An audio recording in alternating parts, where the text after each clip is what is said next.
First thing the following morning, Duncan sped to the steamworks, where he found Mr. Percival talking to Victor.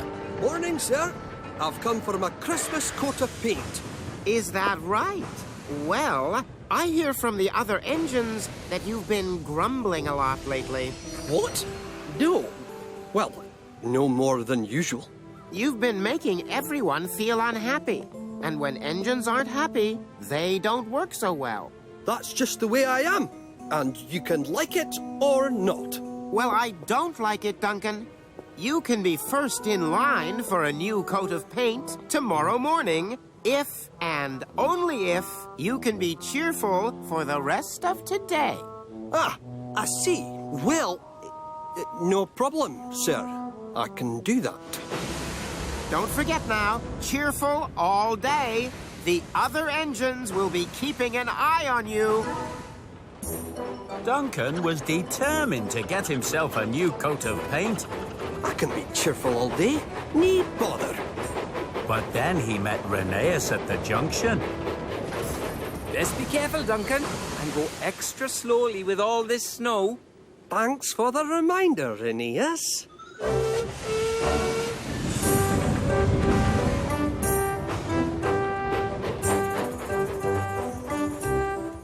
At Crovan's Gate Station, Duncan had to wait as families got on board with extra baggage.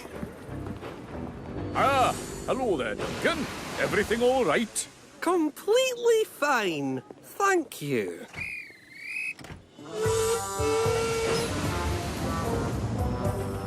At the level crossing, the gates were frozen.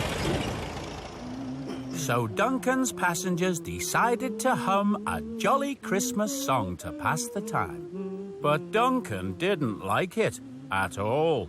He was about to give them a blast from his whistle when Rusty came along.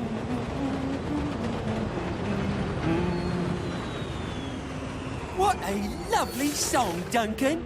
Isn't it? And then poor Duncan got stuck behind Luke, who was struggling up a slippery slope. For buffer's sake, Luke, what's the hold-up? Rusty saw that Duncan had forgotten to be cheerful. Sorry, Duncan. I can't go on because my wheels keep slipping on the icy track. Can't you just grit it up with a little sand? I'm afraid my sandbox is empty. Duncan realized that by getting grumpy, he had hurt Luke's feelings. So he buffered up to Luke and dropped some sand on the rail. He gave him a little push to help him on his way again. Woo! Thanks, Duncan. And Rusty saw all of this too. Duncan was a little sad that he'd lost his temper. He knew what that meant. No coat of paint for him. But the following day, Duncan made his way to the steamworks anyway. He had decided to apologize to Mr. Percival. Good morning, sir. I know I failed your challenge and I wasn't cheerful all day, but... Say no more, Duncan. You did a good thing yesterday, helping out poor Luke when he was in a spot of bother. Oh, well, I suppose maybe I did.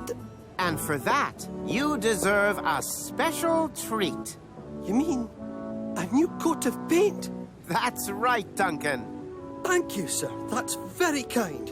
From now on, I will try and be more cheerful, sir. At least some of the time. Very good, Duncan. But I think I might have been wrong to ask you to be cheerful all day. You do grumble a lot, but that's just the way you are. And it doesn't make you any less useful. Merry Christmas to you, Duncan. Merry Christmas to one and all. Bah, humbug.